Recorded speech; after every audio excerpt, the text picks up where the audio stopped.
Los datos de este día en la comunidad foral son 2 personas fallecidas, por lo que la cifra asciende ya a los 503 muertos por coronavirus en Navarra desde el inicio de la pandemia. La cara más amable de estos datos son los casos activos, que se reducen en 37, llegando a los 4.039.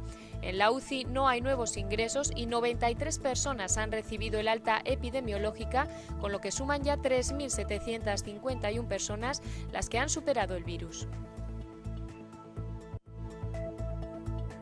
Los datos acumulados en España nos dejan este domingo 421 nuevos positivos por PCR hasta alcanzar los 231.350.